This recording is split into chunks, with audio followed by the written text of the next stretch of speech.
Bismillahirrahmanirrahim. Nanti tanyanya problem nanti ya. Saya yakin problem Anda nggak bisa diselesaikan, sudah biasa. Karena seninya hidup itu ngadepi apa? Masalah. Jadi kalau ingin diselesaikan berarti Anda pecundang, pilih saja. Dinikmati apa? Karena sebetulnya kalau dinikmati ya baik-baik saja. Karena dunia ini diciptakan Allah liyabluwahum ayyukum ahsanu amala. Jadi kalau kamu sedang rukun sama istri itu biayanya mahal. Karena kalau rukun itu minta belanja macam-macam. Kalau sedang dicuekin gineng juga repot. Masa suami kok dibiarin dicuekin. Enak mana ya? Rukun berbiaya sama gineng kecewa. Gak ada pilihannya hidup ya, hanya dua itu. Enak miskin dilihat tetangga, apa merantau gak jelas gak konangan tetangga. Gak ada pilihan hidup. Sayang katanya Kiai besar aja gak punya pilihan, diatur-atur sama MC macam-macam. Tapi ya ridho saja saya, karena hidup itu gak banyak apa. Gak banyak apa. Ini saya ngaji Yasin saja yang sering saya baca. Jadi saya minta dari ngaji malam ini sampai berpikir secara cerdas berkelanjutan. Di antara yang diceritakan di surat Yasin itu ada ayat wa ma liyala a'budul ladzi, ayo dibaca. Wa ma liyala a'budul ladzi fatarani wa ilaihi turja'un. Jadi bagaimana mungkin saya tidak menyembah Zat yang menciptakan kami, yang mengatur segala kebutuhan kami, yang mengatur semua sistem yang terkait kepada kami. Wa ilaihi turja'un, toh pada akhirnya kita hanya dikembalikan ke Dia, ke Allah Subhanahu wa ta'ala. Misalnya gini, Anda hidup tuh butuh apa coba? Yang jomblo butuh nikah ya? Terus istri kamu atau calon istri kamu itu bisa saja sudah mati sekarang. Tapi Allah bisa menciptakan lagi insya Allah ya. Katanya teman saya gitu, kalau ada Joko tua, calon istri kamu sudah mati. Nah ini cerita singkatnya gini ya. Ada 3 utusan Nabi Isa di salah satu kampung yang namanya masyhur, namanya kampung apa? Antioquia apa? Antioquia. Intinya kaum ini semuanya enggak iman sama Allah, ateisme. Mirip orang Korea gitu, kira-kira itu ateis. Kemudian ada satu petani yang iman, yang cara berpikir kita ini bagaimana mungkin kita ini tidak menyembah Zat yang menciptakan kami. Kira-kira sang raja yang minta disembah itu pencipta apa enggak? Enggak kan? Fir'aun juga enggak, Yesus juga enggak. Semua selain Allah tidak berstatus pencipta. Kalau sama-sama nyembah, ya nyembah yang menciptakan. Makanya kata beliau, kata Habib An-Najjar, wa maliyah la a'budul ladzi fatar. Bagaimana mungkin saya tidak menyembah Zat yang mengatur kami, yang menciptakan kami. Artinya satu kelaziman. Kita terima kasih sama orang tua saja kelaziman. Terima kasih sama bos yang menggaji saja kelaziman. Sama teman yang menolong saja kelaziman. Apalagi sama Allah yang menciptakan kita. Tentu kita menyembah Allah adalah satu kelaziman, satu keniscayaan. Maka kata beliau wa maliyah la a'budul ladzi fatar. Bagaimana mungkin saya tidak menyembah Zat yang menciptakan saya? Toh wa ilaihi turja'un, pada akhirnya kita kembali kemana coba? Sama nyari uang kayak gini ke Korea, ada yang jadi presiden, ada yang jadi macam-macam. Pada akhirnya hanya kembali kepada Allah Subhanahu wa ta'ala. Dan ketika kita kembali, gampang saja bagi Allah. Zaman sekarang sampai hidup, bisa ngatur nyawa Anda enggak? Enggak kan? Kamu ingin hidup apa enggak? Enggak kan? Tahu-tahu hidup. Ingin punya hidung pesek apa Bang? Bang, tahu-tahu? Ingin punya istri solihah yang enggak cerewet enggak? Ingin. Tahu-tahu? Ingin dicintai apa mencintai tapi tidak kesampaian? Enggak, inginnya. Ingin dicintai apa mencintai tidak kesampaian? Dicintai. Tapi tahu-tahu mencintai dan tidak kesampaian.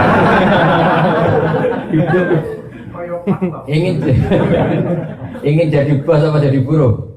Bos. Tahu-tahu tidak bos. Ya ada bilang buruh. Tahu-tahu tidak bos. Jadi hidup ini tahu-tahu. Nah, karena tahu-tahu itu ya menyembah Zat yang super tahu. Jadi tauhid itu dimulai dari Kalau zaman sampean ngaji, ini namanya siapa tadi yang montong yang itu? Siapa? Ini tetangga saya ini. Apa diangkat jadi wali? Tapi nanti butuh persetujuan para wali-wali ini. Wali apa? Wali murid. Jadi hidup itu dimulai kalau kita zaman dulu ngaji apa istilahnya apa? Masya Allahu kana wa malam yasa lam yakun. Apa yang digadagi Allah pasti terjadi, yang tidak digadagi pasti tidak. Ini penting sebagai tauhid. Sehingga sampai mengalami apa saja, cinta ada kesampaian, kaya ada kesampaian, apa saja ada kesampaian. Sampean yang syukur saja. Karena andaikan kesampaian punya istri itu ya tidak mesti maslahat. Kesampaian jadi orang kaya tidak mesti maslahat. Yang mesti maslahat adalah kesampaian ditakdir sujud sama Allah Subhanahu wa taala. Yang bisa mensurgakan Anda itu sujud sama Allah apa jadi orang kaya? Sujud sama Allah. Yang mensurgakan Anda itu istri Anda atau amal Anda sendiri? Amal. Bahkan gara-gara istri banyak orang jadi koruptor kan? Karena istrinya shopping terus yang cowoknya korupsi. Jadi barokahnya jumlah-jumlah gini ya banyak masalah. Masalahnya di jumlah itu. Tapi yang penting syarat utama jadi orang baik itu satu, janggal atau iskal atau tidak memahami satu kesalahan. Jadi satu kesalahan itu harus gak difahami, tapi satu kebenaran harus difahami. Satu kesalahan itu gak bisa difahami, misalnya maling atau mencuri, itu kan gak bisa difahami oleh akal sehat. Orang nyari uang susah-susah, kita tinggal mengambil atau mencuri, itu kan sesuatu yang gak bisa difahami. Gak bisa difahami. Istrinya orang digauli orang lain itu nggak bisa dipahami. Jadi ciri utama maksiat itu sesuatu yang nggak bisa dipahami. Makanya bahasa Arabnya maksiat apa? Mungkar. Mungkar dari kata apa? Diingkari. Diingkari apa? Tidak bisa dipahami. Ya namanya barang maksiat apa bahasa lainnya? Mungkar. Makanya dalam Islam disebut amar ma'ruf nahi itu mencegah. Karena mungkar itu nggak bisa dipahami. Yang namanya istri boleh digauli ya diakatkan. Yang akatkan siapa? Ya walinya. Wali itu yang punya otoritas. Nah ini nggak nikah, nggak apa langsung digaulin, itu sesuatu yang nggak bisa di. Nah, kebalikannya mungkar itu ma'ruf. Ma'ruf itu sesuatu yang dikenal dari kata arofa ya'rifu terus irfanan atau urfan. Mana apa? Ma'rufun dipahami. Kamu kerja demi anak istri bisa dipahami. Tapi kalau kerja demi temuan baru, kantor cabang katanya teman-teman tadi, itu susah dipahami. Tidak usah dijelasin detail-detail banyak yang tersinggung. Tapi ini saya, ya namanya ngaji itu kan membenahi yang salah. Jadi ingat ya, tak latih bahasa Arab yang gampang-gampang saja. Jangan sampai salah tasrif nanti. Supaya latihan apa? Kafara yukafiru apa? Takfiran ya.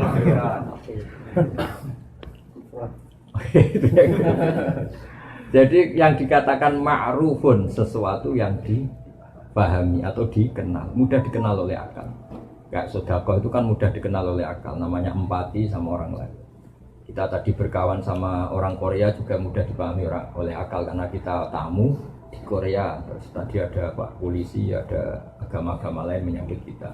Itu mudah dipahami.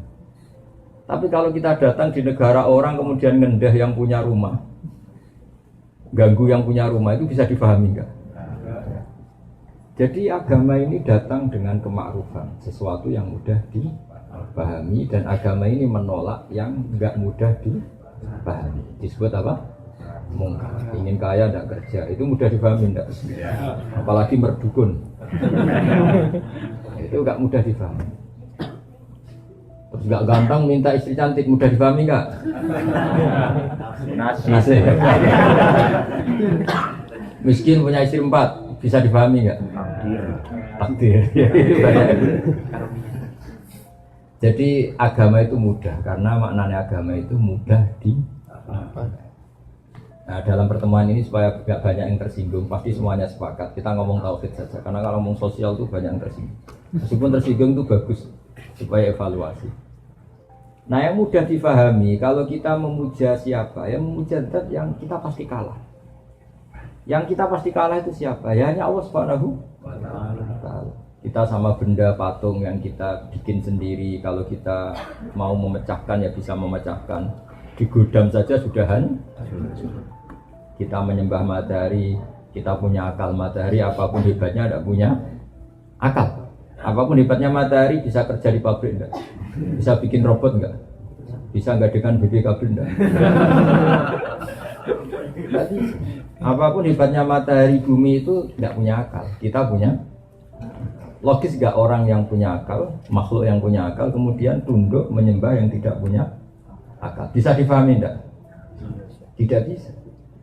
Menyembah Yesus. Yesus itu manusia yang lahir di bumi.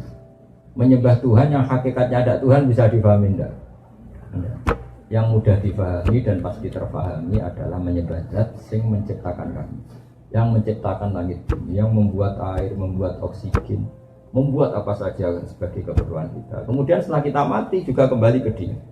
Zaman kita hidup, coba ketika Anda hidup tahu nggak sistem saraf Anda, sistem jantung Anda, sistem paru-paru Anda, sistem kebutuhan oksigen Anda, kan nggak tahu. Kalaupun tahu, Anda tidak penciptanya. Kayak ilmuwan-ilmuwan Barat mengklaim tahu, tapi apa mereka pencipta? Anda kan? Tahu-tahu ada oksigen, terus oksigen dianalisis. Ini mengandung ini, jantung butuh ini, paru-paru butuh ini. Tapi itu semua ciptaan Allah apa ciptaan mereka? Ciptaan. Ketika menyembah Zat yang mengatur itu semua, namanya ma'ruf, mudah dipahami. Paham ya? Maka kalau disuruh menyembah selain Allah, itu sesuatu yang nggak bisa dipahami. Maka kata Habib An-Najjar, wa maliyah la a'budul ladzi fatarani. Bagaimana mungkin saya tidak menyembah Zat yang menciptakan? Artinya tidak mungkin dalam kehidupan kecuali apa? Menyembah Zat yang menciptakan itu yang baru benar, baru ma'ruf, bisa dipahami. Kemudian kita menyembah atau membela sesuatu yang tidak ada, itu yang nggak bisa dipahami. Seperti ateis. Pokoknya alam ini nggak ada penciptanya, tahu-tahu ada. Bagaimana mungkin bumi yang segede ini tahu-tahu ada? Yang mengadakan siapa? Ya tidak ada. Tahu-tahu ada. Itu ilmu apa? Ilmu kok tahu-tahu? Seperti sampean tahu-tahu di Korea. Ya mesti ada brokernya dulu. Ada punya utang banyak dulu. Kalau nggak punya utang ya, kalau nggak punya utang banyak ada khayalnya yang banyak. Kayak jadi orang terkaya di kampung. Kalau merantau di kampung kan dibully tetangga-tetangga. Gayanya gitu kok jualan sate. Tapi kalau sudah di perantauan kan nggak ada yang bully. Itu doanya pertama ya Allah jangan ada tetangga sekesini sudah kaya. Itu doa orang pecundang kan mesti seperti itu. Tapi ya nggak apa-apa, Allah yang nerima doa itu. Tapi tidak harus mengabulkan ya. Didengar saja tapi tidak harus. Saya ulang lagi ya. Kemudian ada teori misalnya ateisme, orang yang nggak mengakui eksistensi Tuhan. Tuhan itu apa? Kalau nggak punya uang ya mati, nggak makan ya mati. Mereka nggak mikir, memangnya kalau punya uang nggak mati? Yang punya uang mati nggak? Mati. Lalu mati dan hidup itu karena uang apa karena Allah? Karena Allah. Yang menentukan hidup kita ya Allah, yang mematikan juga. Kalau begitu nyembahnya ke Allah apa ke siapa? Ke Allah. Hanya wa ilaihi dan hanya kepada Allah kita semua dikembalikan. Jadi Anda mengelatih tauhid, syaratnya tauhid itu harus ma'ruf. Ma'ruf itu dikenal. Sehingga kalau zaman sampean ngaji dulu di kiai-kiai, pertama kewajiban seorang manusia apa? Ma'rifatullah, mengenali. Mengenali Allah itu gampang sekali karena Allah itu az-zahir, mudah dipahami. Kenapa mudah? Karena tadi kalau ada ciptaan, misalnya ada mobil Hyundai, pasti ada pencipta. Masa tahu-tahu ada sistem teknologi yang bernama Hyundai? Kalau ditanya ini dari mana? Enggak tahu. Tahu-tahu ada. Yang menciptakan apa? Ketiadaan. Malah gendeng bareng. Bumi yang menciptakan apa? Ketiadaan. Ketiadaan itu apa? Sesuatu yang enggak ada. Fungsinya apa? Yang enggak ada itu bisa mengadakan. Wong enggak ada kok mengadakan. Ini kan saraf berat.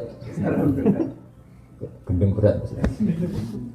Jadi agama itu datang dengan ma'ruf, ma'arofaul aku, sesuatu yang dibenarkan oleh akal, dan menolak mungkar, sesuatu yang diingkari oleh akal.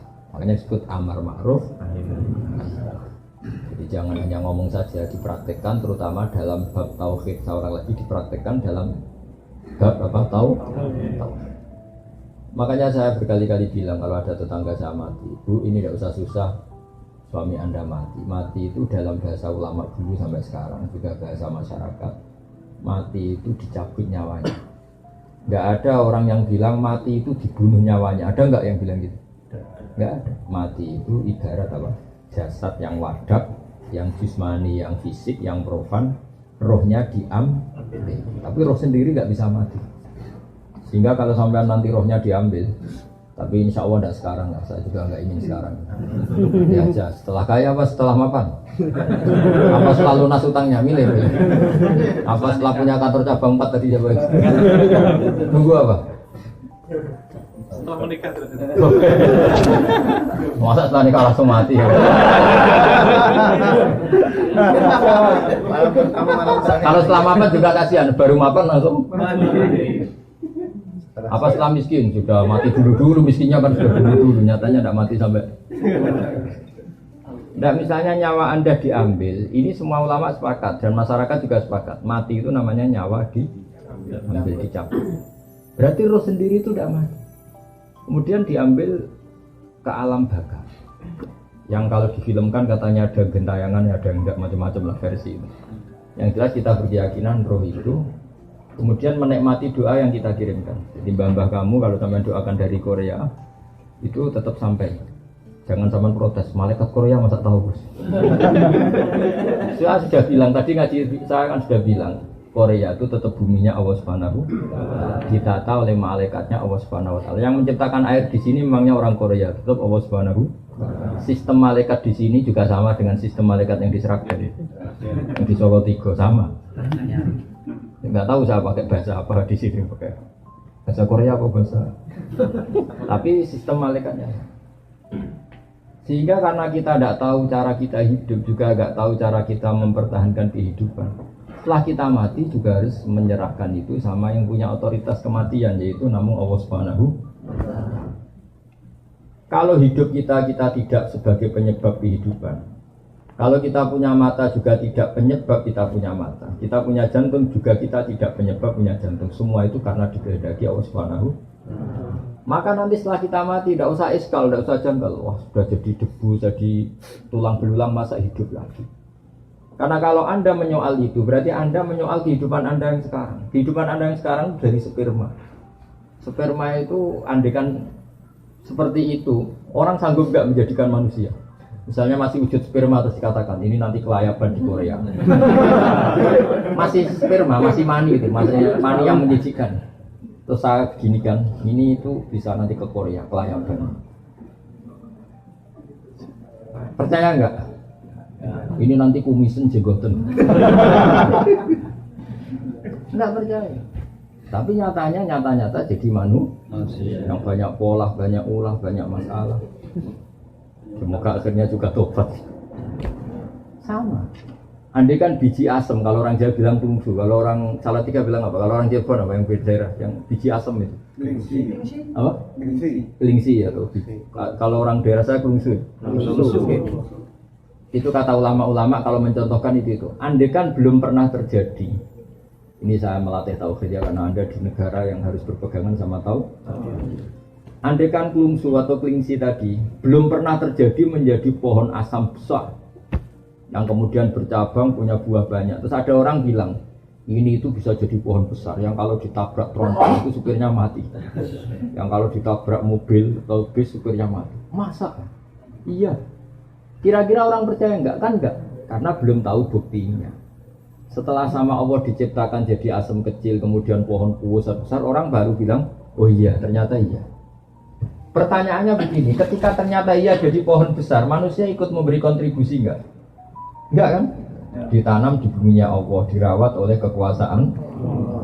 Tapi manusia bilang, wah pohon kelungsu tadi, biji kelungsu jadi pohon asam besar itu mungkin. Mengatakan mungkin karena apa? Menyaksikan ternyata itu terjadi. Sama, harusnya kita mengatakan manusia sekarang yang jadi kelayaban ke Korea itu diciptakan dari mani. Ketika manusia bilang mungkin itu karena melihat nyatanya terjadi apa karena bisa menciptakan? Karena nyatanya terjadi. Manusia tidak ikut menciptakan. Jadi zaman kita jadi manusia yang banyak masalah seperti ini. Jadi orang broken macam-macam, banyak orang ngayal macam-macam.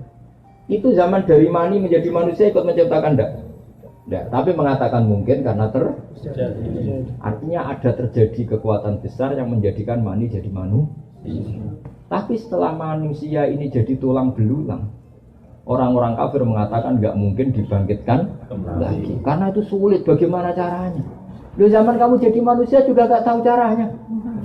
Kok kamu percaya? Zaman kita jadi manusia kan nggak tahu caranya. Kok nyatanya jadi? Maka setelah jadi tulang belulang pun mungkin jadi orang lagi. Soal kita tidak tahu caranya. Mulai dulu kita juga nggak tahu caranya. Kenapa bumi ada? Kenapa manusia ada? Maka serahkan sama yang punya cara itu, yaitu Allah Subhanahu wa Ta'ala. Makanya ada ayat apa? Ayo, ini tentang Yasin semua aja. Ayo dibaca bareng-bareng. Awalam yarol insanu anna khalaqnahu min nutfatin fa idza huwa khasimun mubin. Teruskan. Wa daraba lana matalan wa nasiya khalqa qala ma yuhyi wa yumiitu. Qul yuhyi alladhi ansha'a awwala marra wa huwa bi kulli khalqin alim. Jadi singkat cerita gini, Wa'il bin As itu orang kafir, ngambil tulang belulang yang sudah membiru. Apa? Sudah apa? Membiru. Yang kata Rasulullah nanti semua manusia dibangkit. Terus tulang yang sudah membiru itu diremes-remes gini. Diremes-remes gini terus disaurkan ke wajahnya Nabi.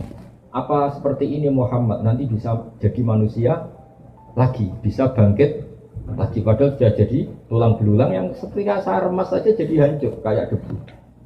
Terus Allah bilang, awalam yarol insan, bagaimana mungkin manusia yang dulu saya ciptakan dari mani kemudian sekarang jadi ahli debat yang nggak mutu, yaitu kayak tadi siapa tadi yang bilang Asbin Wais. Terus kata Allah mengingatkan, awalam yarol insanu anna khalaqna. Terusannya apa? Qul yuhyihalladzi ansha'a awwala marrah. Manusia kok tidak ingat ketika jadi mani itu, kira-kira orang kafir seluruh dunia dan belum pernah terjadi kalau mani jadi manusia. Tahu lagi, andai kan belum pernah mani itu jadi manusia. Kemudian saya bilang, mani ini loh nanti bisa jadi manusia yang bisa ke Korea kemana. Orang percaya enggak? Tidak. Tapi kenapa percaya? Karena nyatanya terjadi. Dan ketika terjadi, manusia memberi kontribusi apa enggak? Enggak kan, murni takdirnya Allah. Nah, karena Allah bisa membuktikan mani jadi manusia, maka Allah pula yang akan mampu dan pasti mampu mengembalikan tanah yang sudah tadi dari tulang belulang manusia menjadi manusia lagi. Ketika misalnya kumis dicukur tumbuh lagi, jenggot dicukur, manusia mengatakan mungkin karena apa? Karena terjadi. Tapi apa ikut menciptakan? Tidak.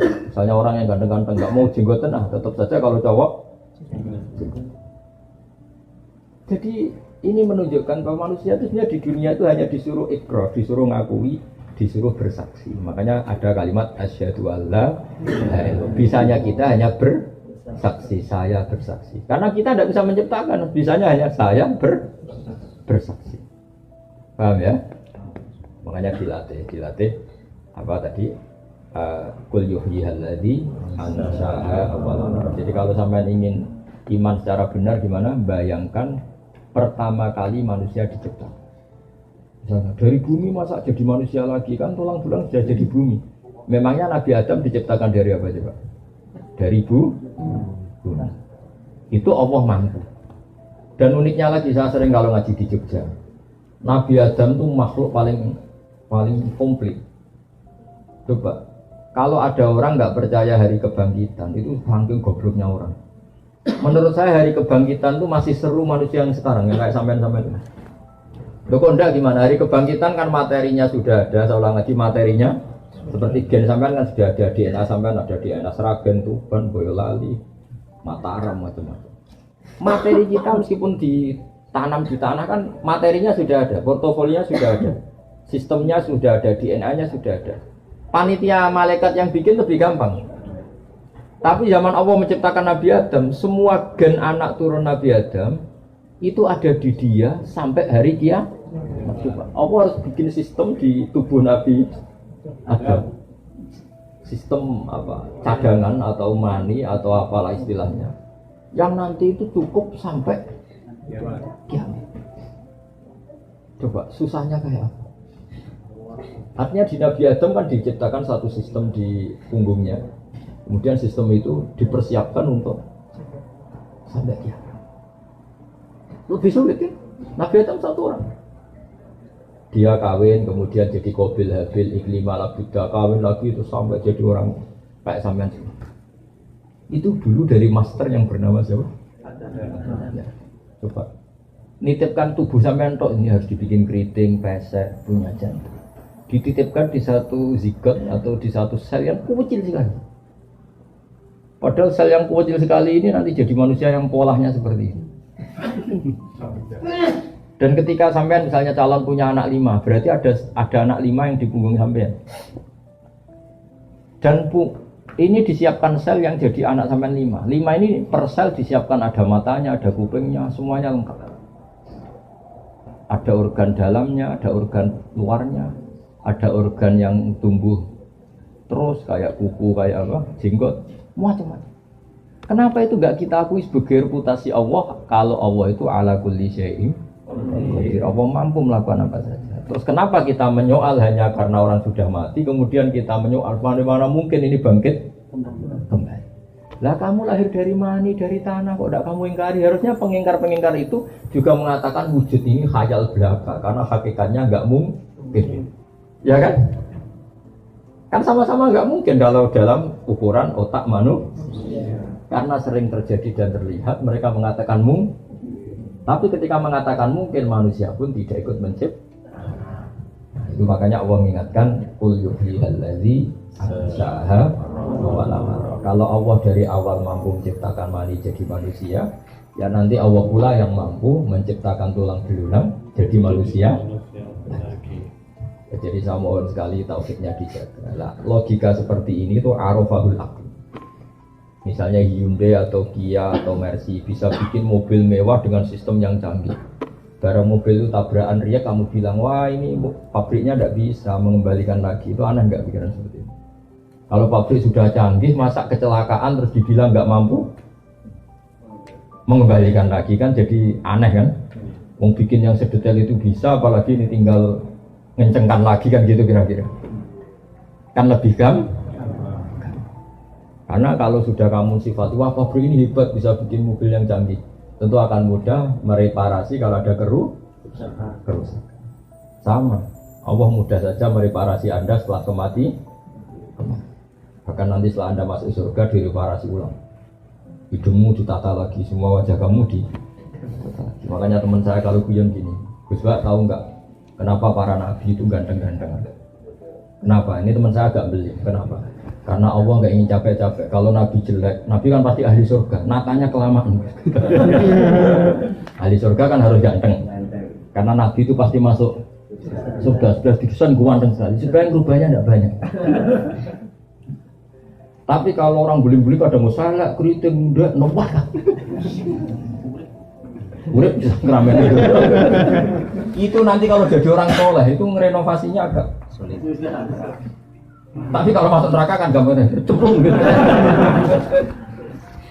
Tapi tidak, semua orang berhak soleh, gampang saja. Kalau orang renovasi mereparasi ya kun kayak keritingnya jadi bagus, pendeknya ditinggikan, peseknya ditata semua. Kalau ditata peseknya kok jadi bangkit, wajahnya tetap gitu kan malah kayak Pinocchio, jadi tetap ditata. Jadi ini penting ngaji tauhid ya. Saya ulang lagi ya, Islam itu datang dengan apa? Amar ma'ruf. Yang namanya mungkar itu angkarohul akal. Akal sehat itu menolak. Kayak tadi misalnya, alam ini dimulai dari ketiadaan.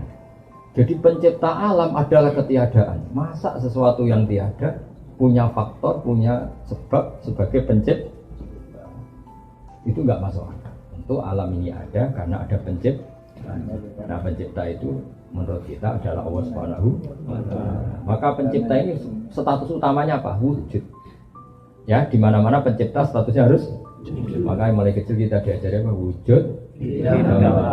Namanya pencipta sama yang diciptakan dulu mana? Dulu pencipta. Makanya pertama setelah wujud tidak, dia harus zat yang pertama. Terus kedua harus sifat ketiga harus baqo. Harus abadi.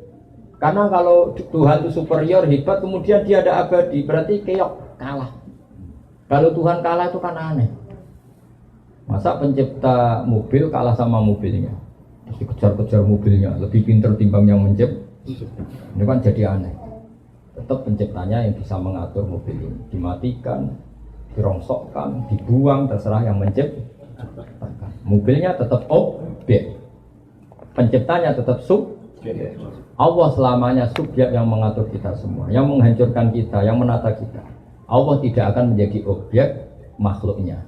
Apa? Allah tidak akan menjadi objek makhluk. Allah selalu jadi subjek makhluknya. Makanya disebut Al-Khaliqul Mukhtar. Allah pencipta yang bisa melakukan apa saja sesuai yang diinginkan. Ya, istilahnya yaf'alu ma yasha. Apa? Yaf'alu ma yasha. Dari wujud, hidam. Terus keempat, Allah itu beda dengan makhluk. Kalau makhluknya makan cari uang, Allah tidak perlu makan, tidak perlu cari uang. Dan Allah tidak butuh makan, tidak butuh tidur. La ta'khudhuhu sinatu. Karena kalau Allah tidur, kalau kamu mau nakal, misalnya mau selingkuh, nunggu tidurnya Allah dulu. Kacau. Jangan sekarang, Allah masih bangun. Kacau nggak punya Tuhan gitu. Kacau. Maka sifatnya Allah la ta'khudhuhu sinatu. Allah tidak pernah kantuk, juga nggak pernah karena Allah itu mukhalafatun. Terus sifat berikutnya apa? Qiyamuhu. Allah itu berdiri dengan dirinya sendiri tanpa butuh yang lain. Allah tidak butuh. Kalau sampai ingin kuat kan harus makan. Kalau ingin fresh harus punya uang. Banyaklah kebutuhan Anda ini. Kalau ingin tidak jomblo butuh pasangan. Kalau pasangan butuh yang tertipu, karena kalau sadar mungkin tidak mau. Makanya kalau ada orang cantik dapat orang jelek, kata bapak saya, itu kemungkinannya dua. Yang cowok punya sesuatu, atau yang cewek agak ada sesuatu. Rada-rada. Tapi Allah itu tidak butuh itu semua, karena Allah harus qiyamuhu. Terus sifat berikutnya apa? Wahdaniyah itu Allah sendiri, nggak tersaingi dalam apapun, nggak tersaingi.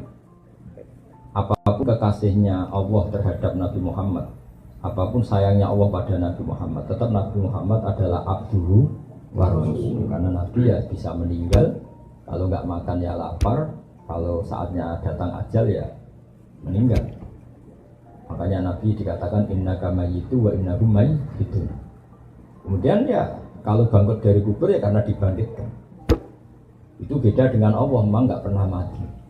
Apa nggak pernah mati? Karena Allah itu qiyamuhu, wahdaniyah, terus qudrat, iradat. Jadi logika-logika itu tanamkan sehingga kamu iman dengan kebenaran yang kalau ada paham yang menyesatkan kita menolak. Itu disebut wa maliya la a'budul ladzi fatarani wa ilaihi turja'un. Bagaimana mungkin dalam hidup ini kita tidak menyembah zat yang mengatur kami, toh pada akhirnya kita hanya kembali kepada Tuhan. Jadi kita menyembah Allah karena mengatur kami, dan pada akhirnya kita hanya kembali ke Allah Subhanahu wa ta'ala. Tidak kembali ke akal kita, tidak kembali ke pikiran kita, tapi hanya kembali kepada Allah Subhanahu wa ta'ala. Seperti sampean misalnya bayangkan jadi orang kaya terus bahagia. Apa faktanya nanti pasti demikian? Tidak mesti. Kadang setelah jadi orang kaya malah nyesal. Misalnya gini, banyak ini ceritanya. Ada suami memanjakan istrinya, minta apa saja dituruti. Minta mau rumah mewah dituruti. Kulkasnya harus mewah, mobilnya harus mewah. Lama-lama istrinya mikir, rumah mewah, mobil mewah, yang enggak mewah suami saya. Lama-lama kepikiran ganti suami.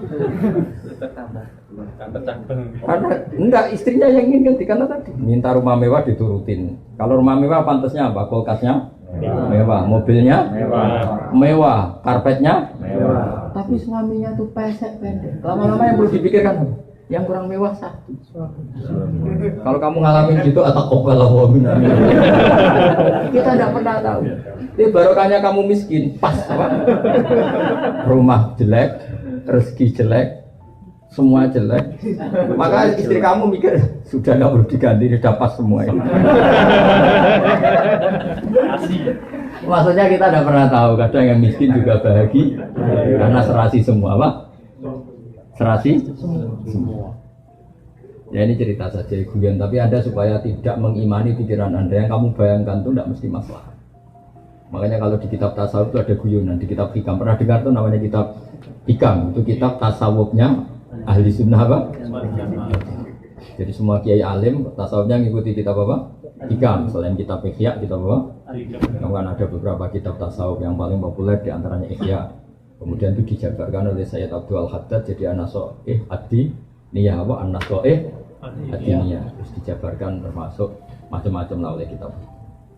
Ada seorang wali itu tukang manol, hamal itu tukang manol. Jadi dia itu wali betul, tidak kayak sampean. Sampean ini baru jadi wali ini sudah kerja jauh-jauh gak jadi wali.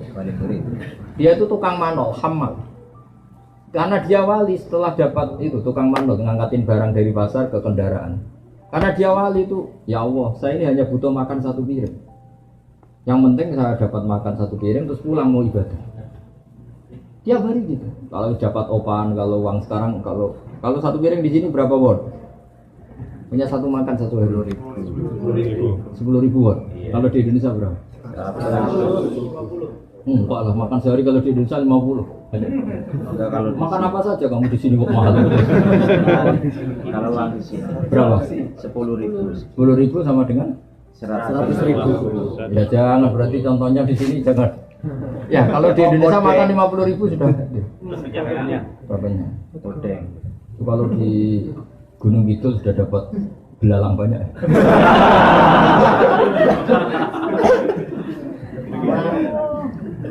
Dia tuh enggak, kalau sudah hamal tadi, kalau sudah dapat upah 10.000 ya dia pulang, yang penting bisa makan, apa? Bisa makan. Singkat cerita dia ngeluh, ya Allah saya ini wali engkau. Ingin saya kalau sudah makan langsung masuk masjid ibadah. Jadi dia kalau sudah dapat uang 10.000 makan terus masuk masjid apa? Ibadah. Lama-lama dia berdoa, ya Allah buat saya dikasih rezeki agak butuh kerja. Tahu-tahu masuk pasar dicurigai jadi maling. Entah apa sebabnya pokoknya dituduh jadi maling. Di penjara.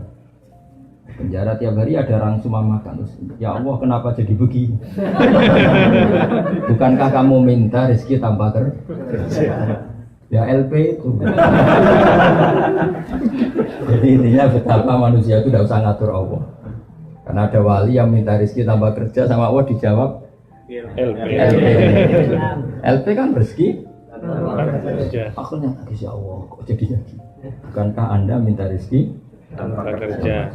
makanya kalau doa itu hati-hati. Doa itu apalagi berdoa ya Allah semoga dapat pasangan yang sesuai sama orang miskin tidak kaya ya sudah miskin tidak kaya jelek yang sesuai apa? Ya jelek ya makanya tidak usah doa gitu sudah berdoa ya Allah berikan jodoh yang maslahat untuk saya tidak usah nyifati. Karena kalau nyifati tadi kayak tadi minta rezeki tanpa di luar dugaan ternyata jawabannya LP. Ya saya kira demikian penting tauhidnya ditata ya qul yuhiyal ladzi anshaha marrah. Assalamualaikum warahmatullahi wabarakatuh. Dah katanya mau makan bersama kopi bersama. Yang tanya ada. Relax aja kok sambil. Enggak ada usah sambil relax aja kayak zaman di pondok. Kalau tanya problem enggak boleh. Itu paket hidup ya. Coba setelah jadi presiden ngeluh enggak karena banyak rivalnya, banyak kroninya minta jadi menteri, bingung enggak? Bingung kan? Yang enggak suka demo, yang suka minta jadi menteri. Pusing. Ya gimana? Assalamualaikum warahmatullahi wabarakatuh.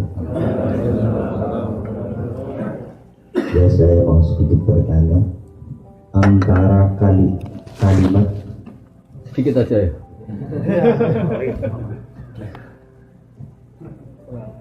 Antara kalimat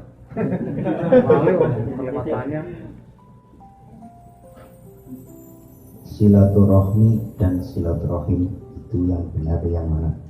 Yang benar ya nggak salah. Apakah itu benar semua? Benar semua aja gampang ya. Ya, seperti itu. Kalau bahasa Arab itu pakai mic apa enggak? Pakai Ini. Bahasa Arab itu bisa dengan berbeda dengan bahasa Jawa. Tapi kalau tasrifan tetap sama ya. Jadi bahasa Arab itu kadang orang bilang silaturahim, rahim itu dari kata isim fa'il ya. Jadi menyambung orang yang perlu kamu sambung karena ada cinta kasih rahim.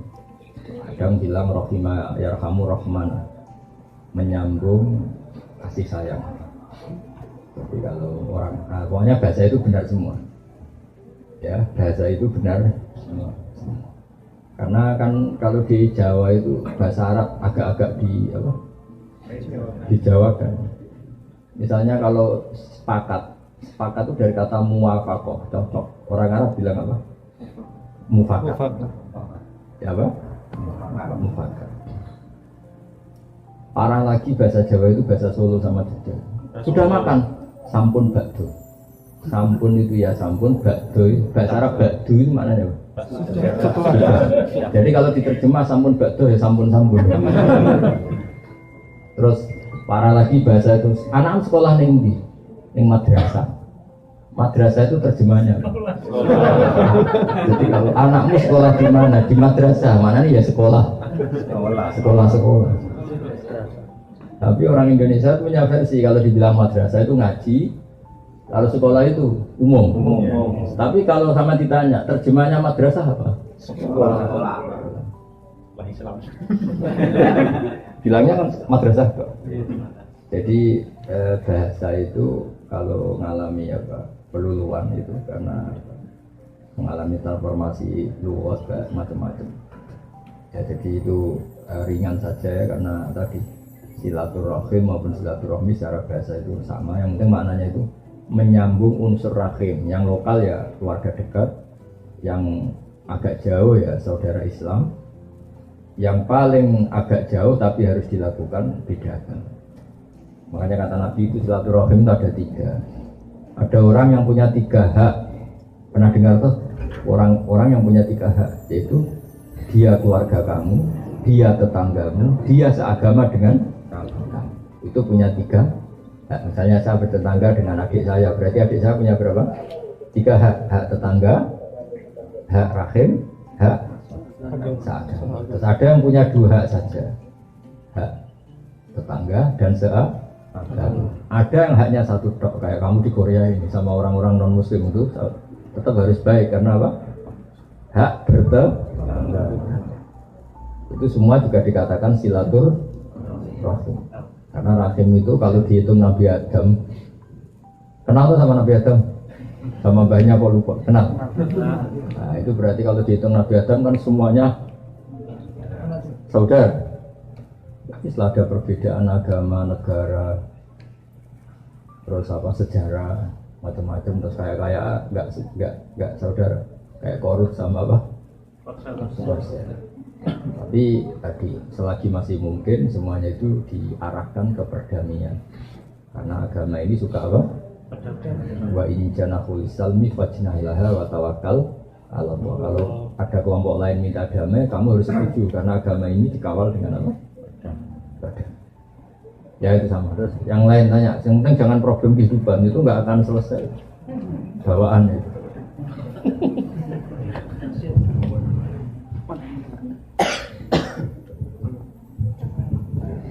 Assalamualaikum warahmatullahi wabarakatuh. Semuanya mana ngapak ya? Cilacap. Iya, banyak yang ngapak-ngapak. Pakai bahasa Cilacap aja. Kalau bahasa Indonesia nggak tak jawab. Pokoknya kalau bahasa Indonesia nggak bisa dijawab ya. Dan pakai bahasa kasarnya nggak boleh bahasa halus. Bahasa kasar kepriben lah, betul. Kepriben.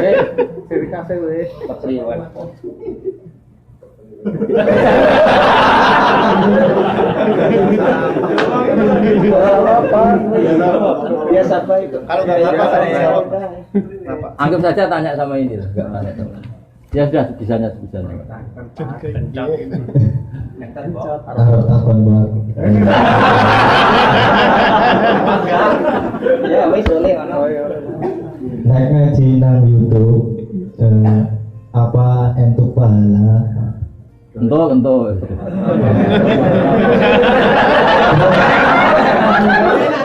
Apa sanatnya bisa nyambung? Bisa. Sanat itu gini loh ya. Saya sering dapat pertanyaan sama dari Cilacap. Siapa namanya? Gunawan. Oh bagus. Gunawan tuh manusia yang ada gunanya. Iya kan? Orang kaya jutawan kan gitu. Tukang pewarta hartawan. Tukang ada gunanya. Maka kalau nyuruh sama ini gunanya banyak. Ya semuanya nyuruh pakai ini aja.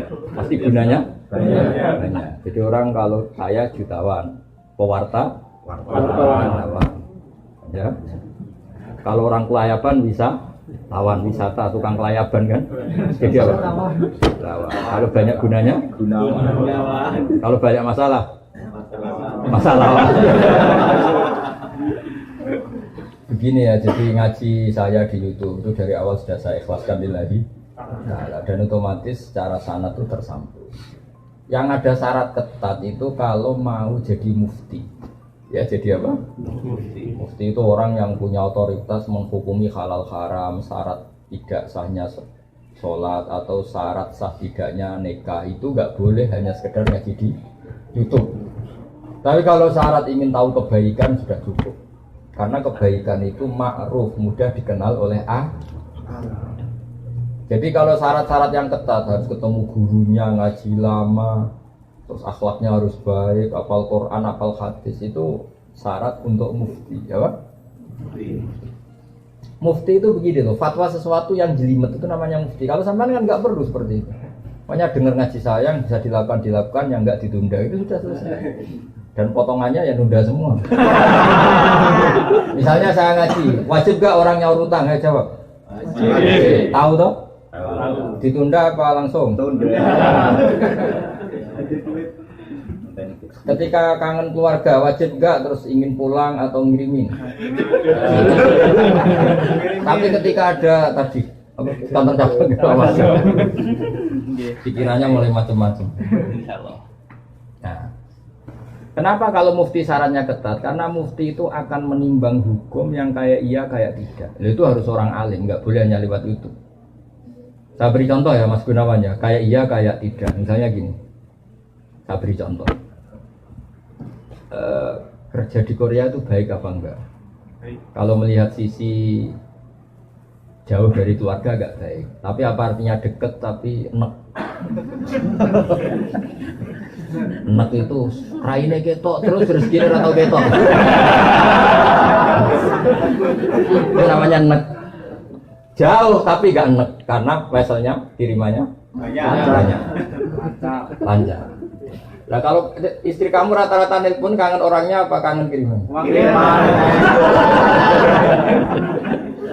Nah itu kan terus ketika ada orang tanya baik mana merantau sama di rumah itu pas itu cuma itu hukum sosial, tapi seorang mufti pasti gampang kayak iya kayak tidak.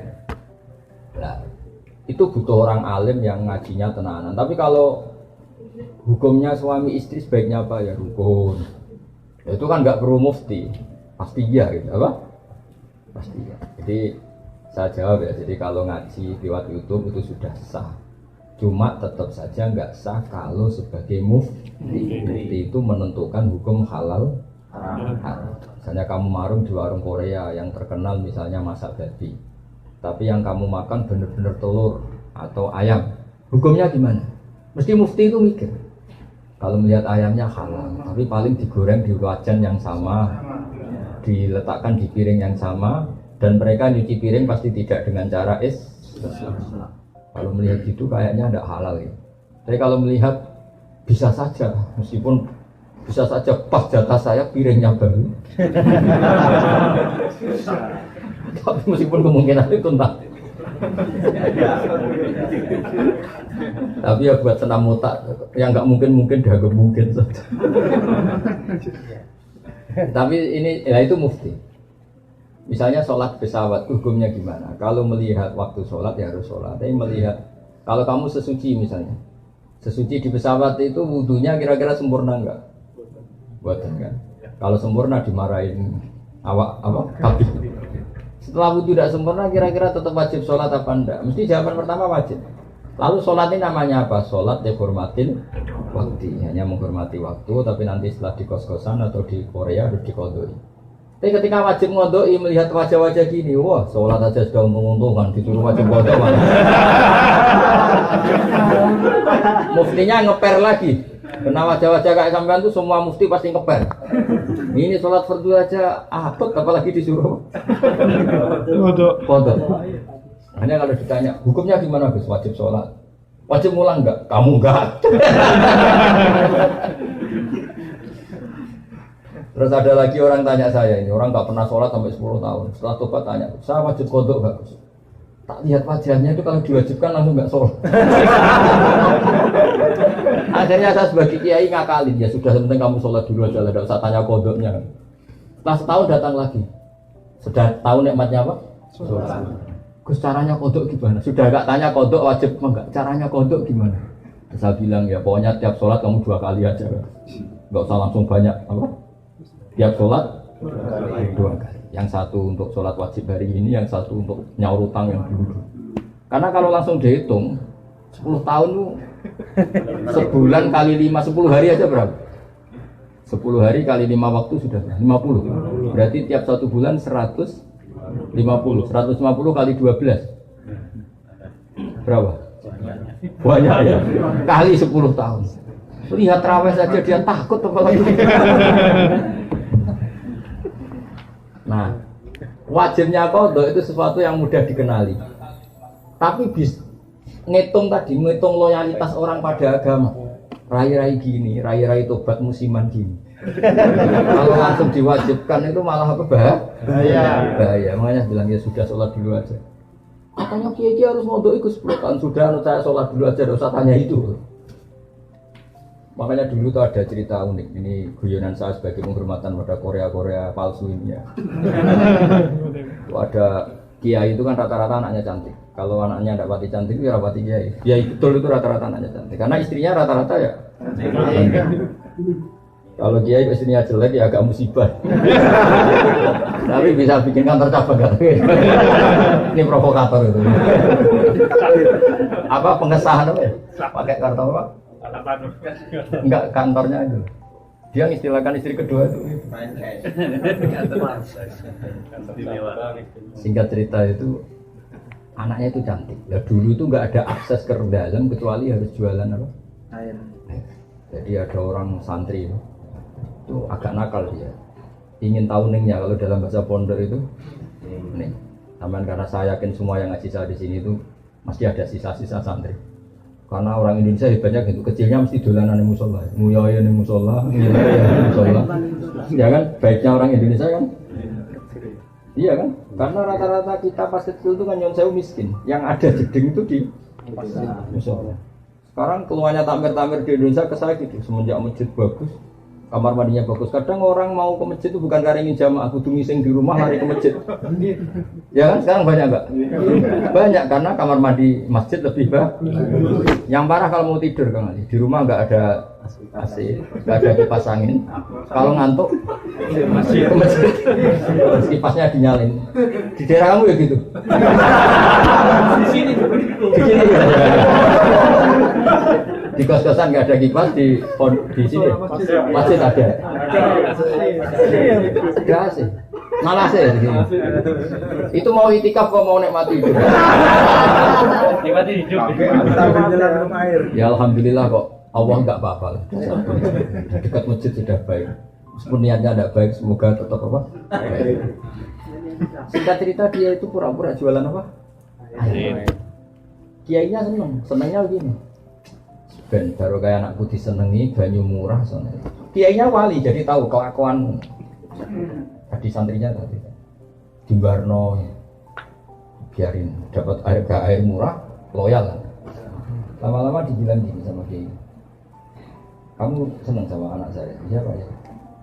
Syaratnya kamu harus jamaah di depan 40 hari. Kalau itu selesai nanti kesini tak nikahkan sama putri saya. Oh semuanya bukan main. Dia jamaah terus di depan ini di Masjid Haram, cerita ini di Mekah, nggak di Seragen, nggak di Solo. Jadi ini cerita kelas internasional, bukan kelas apa? Setelah itu sholat semangat dia. Ya, syaratnya 40 hari di soft awal. Ya imamnya tentu imam Masjid Haram, nggak masuk imam nggak ini. Kalau di sini nggak jadi wali 40 hari belum jadi wali. Ini di Masjid Haram yang satu sholat sama dengan 1000 sholat, ya 1000 rakaat. Kalau sholat di sini satu sholat kan benar-benar satu. Kalau di sana lipatannya kan berapa? 10.000. Ada yang bilang pokoknya ribuan, ratusan ribu, terserah ngitungnya sampai. 40 hari. Hari ke-40 selesai sama kiainya digandeng santri. Ayo nak pulang ke rumah saya. Tak kawinkan sama anak saya sesuai perjanjian. Itu santrinya marah-marah. Pak Kiai, minyak uang. Sholat diterima dijoli anak jenengan. Enggak bisa. Ternyata dia hari kedua ketiga sudah ikhlas, tidak karena cewek tadi, tidak karena putrinya kita tadi. Ayo nak pulang saya nikahkan sama anak saya karena sudah 40. Pak Yai, kamu menghina saya. Masa sholat nikmatnya seperti itu hanya hasilnya dapat putri jenengan? Enggak bisa. Sholat saya itu balasannya surga, enggak bisa. Enggak mau saya. Dari sholat untuk dapat cewek menjadi sholat nikmati kebenaran. Makanya kalau kamu ingin kaya, tak suruh sholat hati. Nanti kalau sudah sering sholat, nikmatnya sujud, nikmatnya muasalah sama Allah, terus mulai berubah doa. Apa penting kaya apa enggak? Kalau kok masih ingin kaya terus berarti sholatnya masalah. Akhirnya nggak mau malah dikawinkan. Akhirnya kiainya yang merayu-merayu dia. Sudahlah tetap jadi mantu saya karena kiainya kesemsem ingin punya mantu ikhlas. Sekarang gantikan kiainya yang mati-matian ngerayu supaya dia mau jadi menantunya. Karena ingin punya menantu ikhlas. Bisa dibuktikan ya. Mau nyoba itu.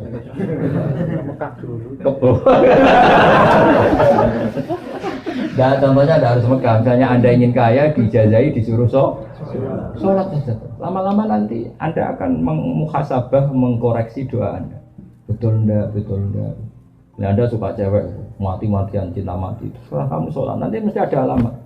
Ternyata mimpi gambarnya angin topan. Saya pernah punya teman, sholat istikharah. Gambarnya itu angin topan. Ya macam-macam lah. Ya itu jadi itu artinya wasta'inu bisabri apa? Karena kita tidak pernah tahu yang maslahat untuk kita itu ke depan itu apa, kita tidak pernah. Makanya semuanya kita serahkan pada Allah Subhanahu. Ya, mungkin sampean kalau hidup di Jawa karena tetangga roh kiai kadang rapati senang.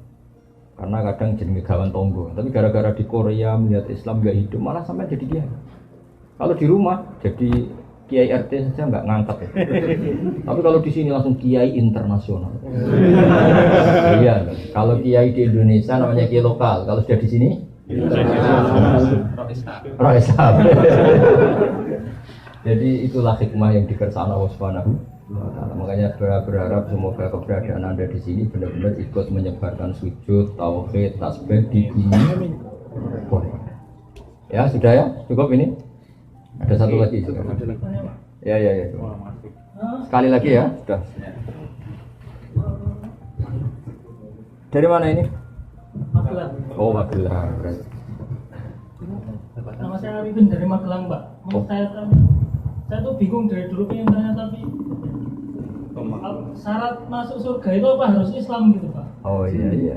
Iman. Karena kan kalau orang Kristen, Buddha, misalnya Yahudi pun kalau anaknya itu kan dari lahir juga suci gitu kan. Iya. Tapi orang tuanya kan ngajari yang menurut mereka benar. Jadi anaknya merasa itu yang paling benar gitu.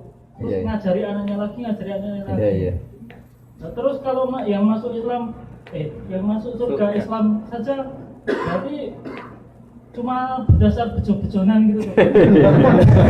Nah, saya beruntung lahir di keluarga Islam. Lah kalau saya Magelang lagi ya, Magelang. Nanti saya lahir di keluarga Buddha gitu gimana? Kan saya apes gitu. Nah, itu syaratnya itu gimana? Artinya jenengan pertanyaan ini sambil syukur ya. Iya. Ya, kalau sambil syukur tuh rileks, jadi nggak marah-marah tanyanya. Begini ya, jadi untuk hal-hal seperti itu kita iman saja sama yang ditentukan Allah. Pokoknya yang masuk surga itu hanya yang Islam. Kemudian kita tidak usah nyoal detail-detailnya. Misalnya nyoal detail-detailnya itu lalu bagaimana orang yang ditakdir lahir di keluarga Kristen kemudian diajarin Kristen. Karena hakikat kita ini tidak pernah tahu. Yang kita ketahui dari kenyataan itu tidak ada 1%. Ya Mas Arifin seorang yang kita tahu dari kenyataan itu tidak sampai 1%. Bisa saja orang lahir di negara Islam, di keluarga Islam, gara-gara miskin, gara-gara terlantar malah sama Islam denda. Ada yang lahir dari Kristen juga gara-gara trauma sama agamanya kemudian menjadi Islam. Hanya anaknya orang Islam pasti Islam itu kan mainstream, anaknya Kristen pasti Kristen juga mainstream, umumnya saja. Tapi kan kita sebenarnya nggak pernah tahu. Nah dari tidak pernah tahu itu diharapkan manusia semua itu runduk sama Allah, tawadhu. Pada akhirnya semua itu wallahu a'lam. Tapi hukum formal, hukum syariat yang kita yakini adalah yang masuk surganya yang Islam. Kenapa demikian? Karena secara lahir kan gini. Misalnya ini begini. Presiden Indonesia itu siapa? Mas Arifin. Enggak, ini logika yang supaya bisa Anda terima. Presiden Indonesia sekarang siapa? Pak Jokowi. Kira-kira orang yang meyakini, yang meyakini Tuhan tiga itu bilang gini. Presiden Indonesia itu ada tiga. Jokowi, Prabowo, dan Sandiaga. Orang yang seperti itu layak enggak dianggap sebagai warga negara yang baik? Tidak. Atau orang yang mengatakan Indonesia itu tanpa presiden, gak ada presiden, ateis berarti kan. Jadi kenapa kita mengikuti syariat yang masuk Islam hanya orang Islam, yang masuk surga hanya orang Islam? Ya kira-kira sama dengan yang layak sebagai warga Indonesia yang meyakini ya banyak presiden itu satu lah. Yang sekarang ya Pak Jokowi misalnya. Ya Tuhan itu satu, yaitu Allah Subhanahu. Jadi makanya saya bilang tadi, makanya terima kasih jenengan tanya ini supaya ada ganjil. Islam itu datang dengan kemakrufan, sesuatu yang mudah dikenal. Yang mudah dikenal apa? Yang layak jadi warga Indonesia yang yakin presiden itu satu, yaitu Pak. Lalu yang bilang presiden itu tiga, Pak Jokowi, Pak Prabowo, Pak Sandi. Jangan langsung tidak dianggap orang Indonesia, dia tetap orang Indonesia. Ya istilahnya ya ditobatkan, diberi apa? Pendidikan, diberi apa? Penjelasan. Ya di sini fungsinya Rasul. Jadi hampir nggak ada di dunia sekarang, apalagi sekarang, orang yang nggak dengar Islam. Meskipun mereka diajari dengan agama masing-masing, apalagi sekarang Nyon Sewu ada sekolah perbandingan agama, ada TV, ada medsos. Sebenarnya mereka dengar. Jadi kalau mereka bilang nggak dengar sama sekali ajaran selain yang diajarkan orang tuanya, kira-kira bohong nggak? Bohong kan? Jadi gitu aja Mas Arifin ya, jenengan harus yakin bahwa yang berhak masuk surga hanya orang Islam. Yang lain-lain detail-detailnya semua kita tidak pernah tahu. Tapi kita punya logikanya. Misalnya kamu punya bapak kamu namanya siapa? Bejo. Enggak pernah celoko.